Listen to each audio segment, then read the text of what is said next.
imbis na pag-aaral mong atupagin mo, anong ginawa mo? Ha? Lumandi ka?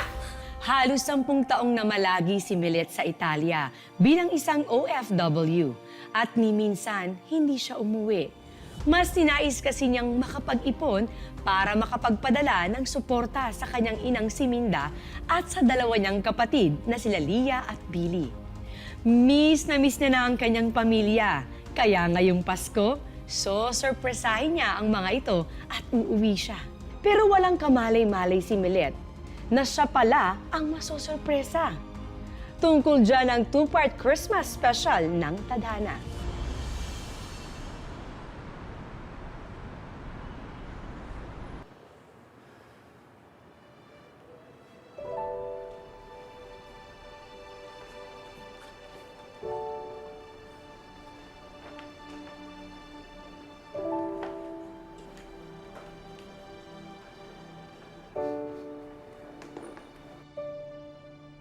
Han, sa tingin mo, kasya kaya kay Billy yung sapatos?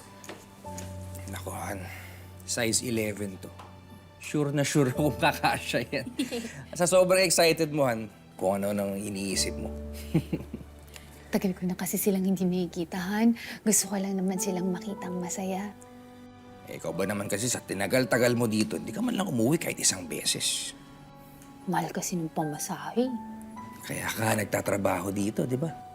Oo nga. Pero 'di ba, sabi ko naman sa'yo, gusto ko kapag uuwi ako ng Pilipinas, for good na.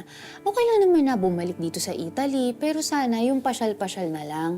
Siyempre, gusto ko sa Pilipinas pa rin ako titira. Han, ikaw ba? Anong plano mo? Babalik ka pa dito o magne-negosyo na lang doon sa Pilipinas?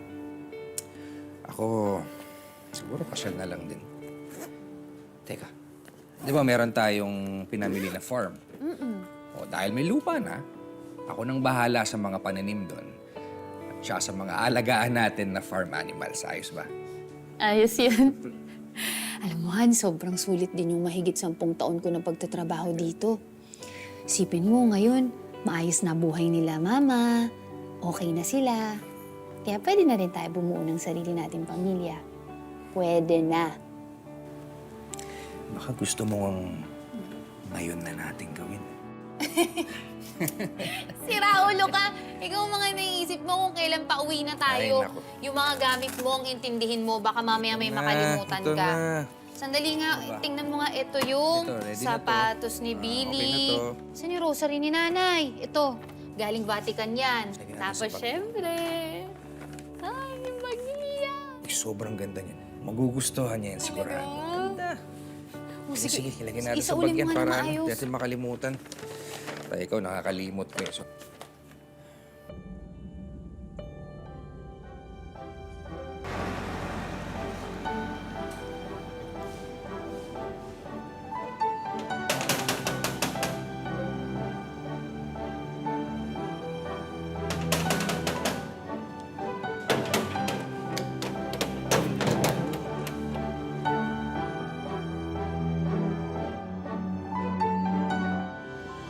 Yes? Ano kailangan mo? Magandang umaga ho. Si Mama po, Mama? Sinong mamang hinahanap mo? yung may-ari po nitong bahay. Anak niya ho ako. Ako po si Milet. Hoy, excuse me lang ha. Ako ang may-ari ng bahay na to. At hindi kita kilala. Budol-gang ka, no? Alam ko na yung mga style niyo, bulok. Kaya pwede ba, bago ako tumawag ng pulis, umalis ka na? Pwede? Ano? Mawalang galang na ho Pero sa ating dalawa, hindi ho ba parang kayo yung mukhang mas mamubudol? Sinasabi niyo kayo may-ari ng bahay. Eh ako nagpundar ng bahay na yan. Sa mama ko po nakapangalan yan. Ika nga.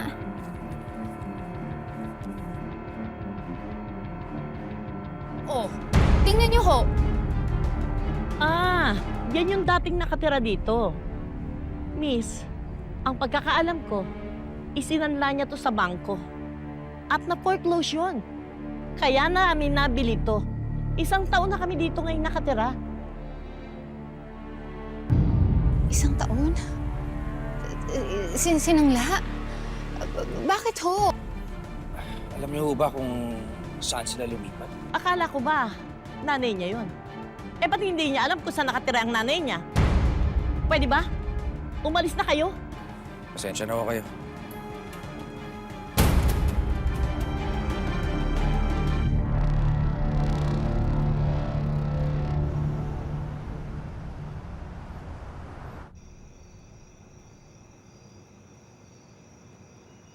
Han, magpahinga ka na lang muna. Alam kong pagod ka. Pareho tayong may jet lag. Bukas na lang natin asikasuhin ang pagharap sa pamilya mo. Isa pa, mas makakapag-isip tayo ng mabuti kung nakapagpahinga tayo. Hindi. Nakakarami ka na rin, ano? Hindi. Hindi ako mapakali. Hindi ako makapaniwala na kayang gawin sa akin yun ng pamilya ko. Na kaya nila akong lokohin. Baka meron silang mabigat na dahilan kung ba't nila naisangla yung bahay. Usapin mo na lang sila. Paano ko naman kakausapin, Han? Eh, hindi ko nga alam kung saan sila nakatira. Tawagan mo ng diretsyo. Para ano? Para makapagbigay sila ng palusot. Mabibigyan ko pa sila ng oras para mag-isip na kung ano-ano. Di na. Ayoko magalit sa unang araw ko sa Pilipinas. O baka meron kayong kamag-anak na alam ko nasan sila. Si Tito Sol. Ayun. Pwede ko siyang tawagan. Hindi yun magsisinungaling sa akin.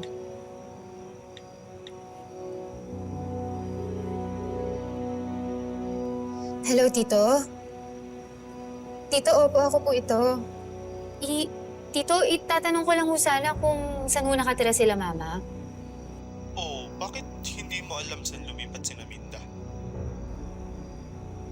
At Tito, hindi naman sa hindi alam. Kaya lang kasi pakiramdam ko pag tinanong ko si Mama, kakaroon siya ng kutob na uuwi ako ng Pilipinas. Eh, susurpresahin ko kasi sana siya eh.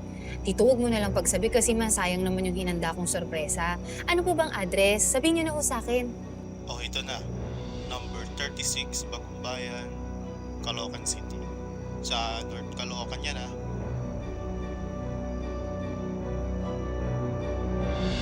Nay! Oh. Nay, tumatawag si ate. Naka-video ko. Tingin mo eh, nagsasampay ako eh. Eh, Nay, paano natin masasagot to eh? Eh, di malalaman niya kung nasaan tayo. Tuwing Sunday lang naman siya tumatawag, kaya nakakapag-base pa tayo at nakakapag-isip ng palusot. Eh, paano na yun, Nay? Hindi ko alam. Ay.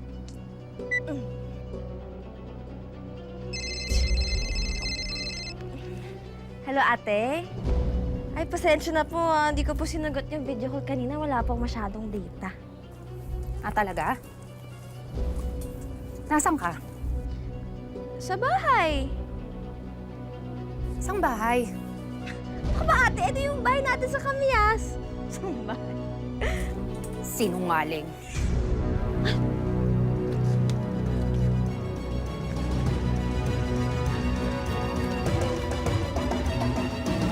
Nang mag-cruise muli ang landas ni Milet at ang kanyang pamilya, natuklasan niya ang sikreto na matagal nang itinago sa kanya.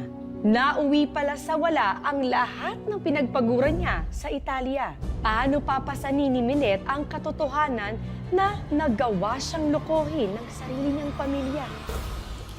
Ipaliwanag mo sa akin kung saan mo dinala yung pera ng mga pinapadala ko sa inyo. Hindi pa ba sapat yung mga sakripisyo ko? Dugo at pawis ang naging puhunan ko para mabilang kayo ng bahay. Masama ba na gusto kong guminhawa ang buhay niyo? Bakit mo binenta?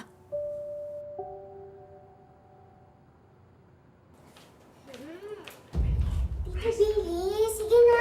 Bilihan mo na ako ng ice cream. Clara naman, sabing bawal ka pa kumain na ice cream. Ba't ang aga-aga pa eh? Susubok kita sa nanay mo. Sige. Ate Milet? Good. Andito ka na. Kompleto na tayo. Upo.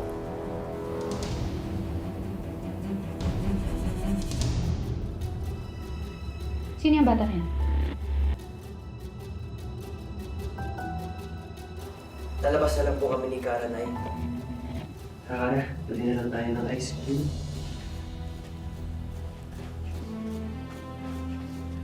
Sino yun? Ate, ano po kasi? Ano?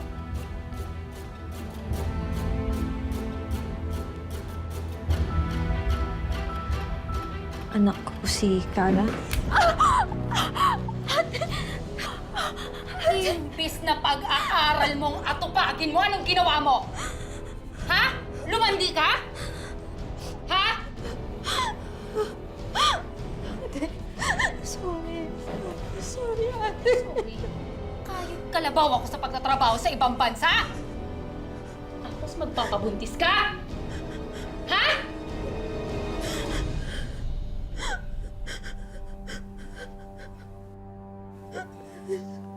Sorry na. Magagawa ng sorry mo, Lia! Sorry saan?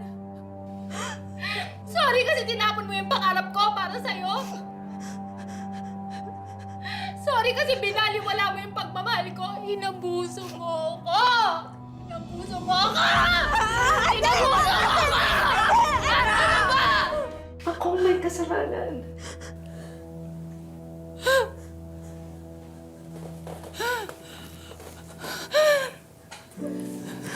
Sorry, anak. Sorry. Ilang dekada akong nagtrabaho, Ma. Walang araw na hindi ko ginustong umuwi sa inyo.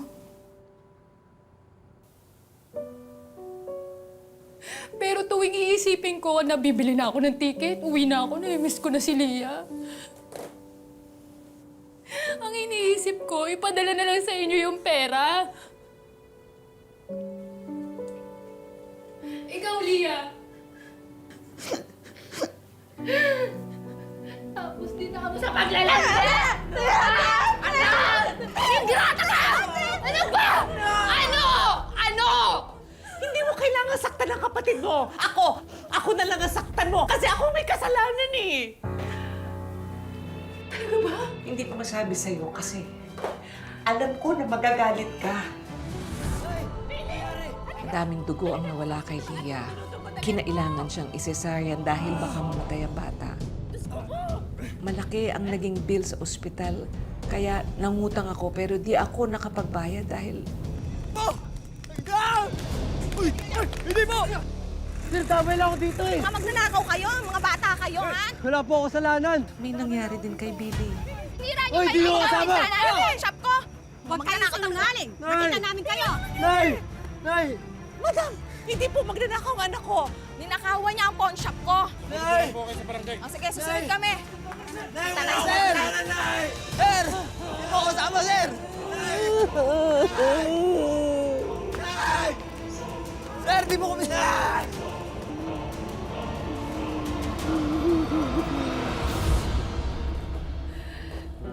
Hindi ko kayo kayang makaharap. Mga manluloko kayo. Daniel, umalis na tayo. Pag-usapan pa natin. Wala tayong pag-uusapan! Wala tayong pag-uusapan! Kasi wala akong nanay at wala akong kapatid na oportunista at traidor. Hindi niyo dapat ginawa sa akin to. Mahal na mahal ko kayo. Bakit niyo ginawa sa akin to? Hindi mo ako mahal.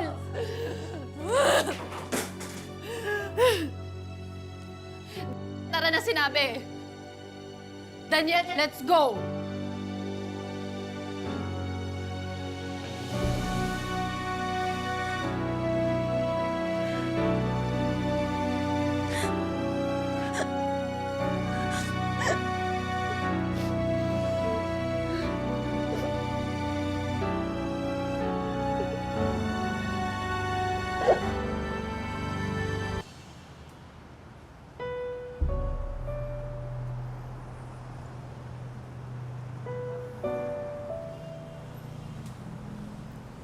Ano, Han? Balik na lang muna tayo sa hotel. Han, alam mo, bago ako pumunta sa Italy, nangutang ako ng pera. Nangutang ako kasi gusto ko mabigyan si Mama ng puhunan. Pangarap niya kasi magkaroon ng bigasan. Ngayon tingnan mo, iba na may-ari. 2 taon din bago ko nabayaran yung utang ko na yun. Ang hirap nung ako yung nagtanim, pero iba naman yung umani.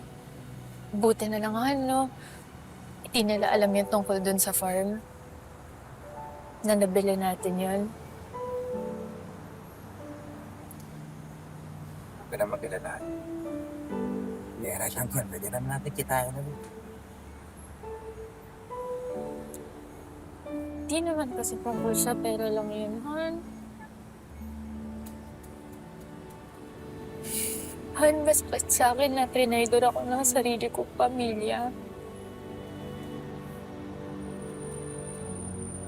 Kaya ngayon talaga gusto ko naman isipin yung sarili ko. Pwede naman siguro na ako naman yung intindihin ko.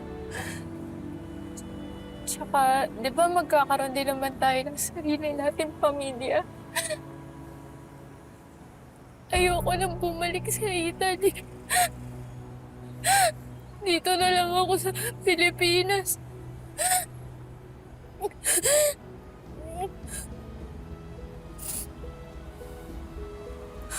Yan, dito. Tama na.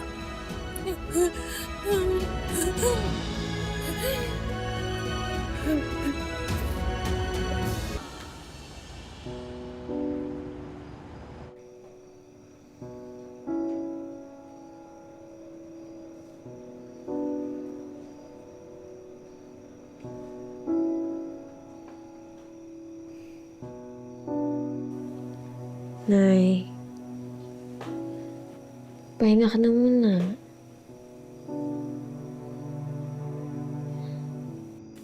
May kasalanan kaya sukdulan ng galit ng ate ninyo. Simula nang namatay ang tatay niyo, naako niya ng lahat. Nay, huwag niyo na pong sisihin sarili niyo. Ginawa niyo lang din naman po kung ano yung tama eh. Maganda naman na po buhay namin ni Ate Leah eh.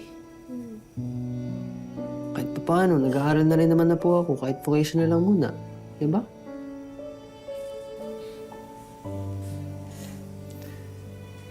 Pero nabaliwala lahat na ipinanggan ng ating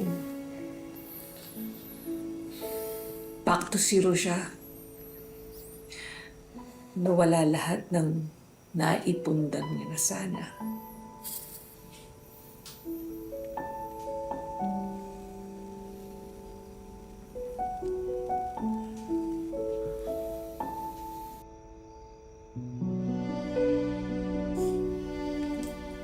Nak, ba't ka umiiyak? Umiiyak rin po kasi kayo na eh. Kaya umiiyak na rin po ako.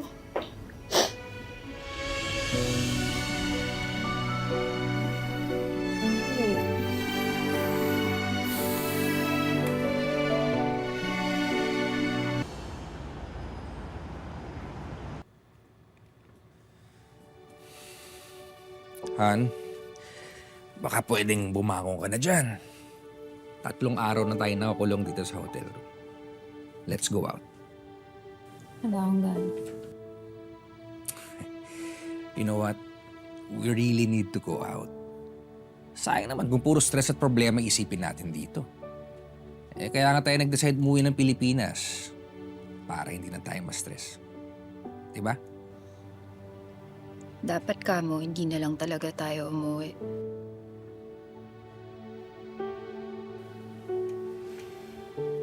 Tama ka naman eh. Pero sorry ha. Di mo na dapat nakita yung mga yun. Sobrang nakakaya. Alam mo, Han, Wala kang dapat ikahiya. Magiging pamilya ko rin naman na sila.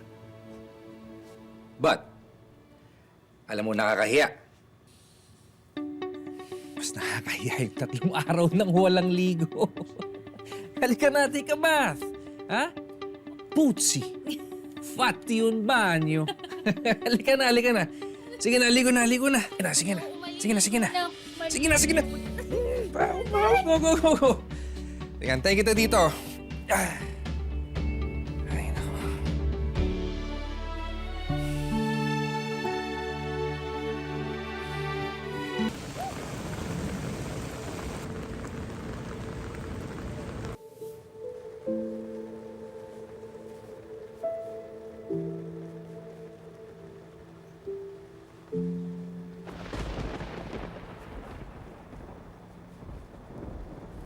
May bagyo bang paparating? Sabi sa balita, oo. Signal number 4 nga araw. Mukhang nahawa na yung panahon sa'yo. Galit na galit eh.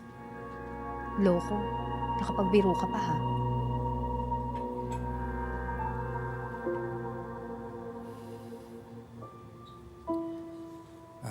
Han? Sa bagyong to, paano kaya sila Mama Minda? Ay mukhang bahain yung area nila eh. Maat pa. Maat pa? Malay ko at paki ko.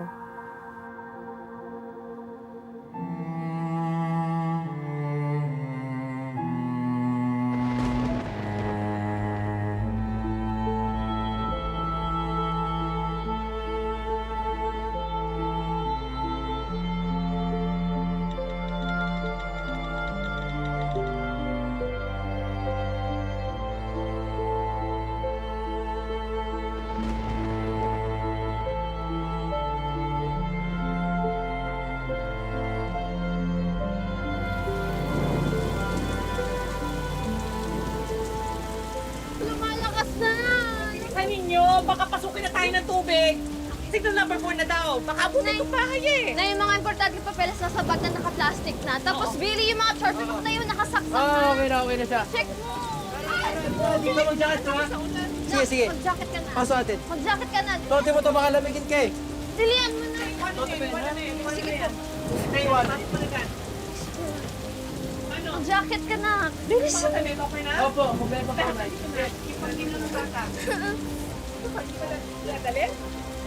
Sige, dali natin to. Nay! Nay, pinapasok na po tayo ng tubig! Ay, bilisan na natin, Nay! Tara. Bilis!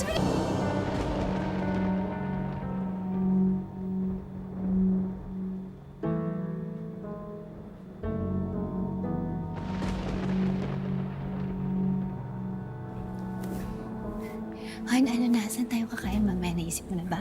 Ito na nga eh. Han? Anong ginagawa nila dito? Paano nila nalaman kung saan tayo nag-check-in? Tinext ko sa kanila. I was just worried. Nakita ko kasi sa social media na inililikas ng mga tao sa lugar nila. Milet, salamat at okay ka na. At salamat pinapunta mo kami dito. Hindi ako okay. Hindi kita pinapunta dito. At mas lalong wala akong plano at balak na papuntahin kayo. Ate, tinext kami ni Kuya Daniel. Akala ko pinatawad mo na kami. Pinatawad? Aiza. Ano ma, ganun-ganun na lang yon? Bumagyo! O so dapat ba okay na ako? Dapat ba quits na tayo? Ate, alam kong nag-lihim kami sa'yo, pero pamilya mo naman pa rin kami ah. Pamilya mo kami ah. Pamilya? Pamilya niyo ako. Pag kailangan niyo ng pera. Pamilya niyo lang ako pag kailangan niyo ng tulong. Tapos ngayon ano? Ha? Wala kayong mapuntahan? Sana naisip niyo yun bago niyo sinanla yung bahay kasi wala na akong kayang ibigay. Binigay ko na! Isa ka pa eh! Bakit ka ba naawa sa kanila? Ano ko? Hindi ka ba naawa sa akin? Wala silang utang na loob. Tama na! Ayoko sa inyo! Lalong-lalo na sa'yo!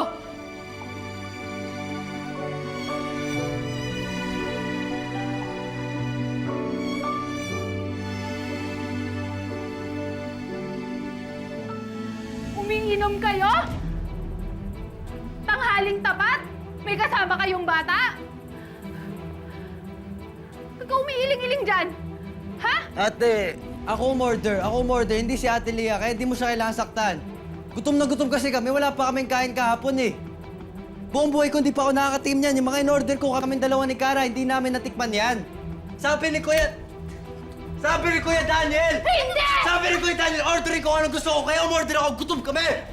Huwag mo na sigawan! Ate! May pag-asa pa bang humupa ang unos sa puso niya at manumbalik ang nawasak na tiwala? Yan ang inyong aabangan sa pagpapatuloy sa susunod na Sabado ng ating two-part Christmas special ng Tadhana. Maligayang Pasko mga kapuso! Ako po si Marian Rivera.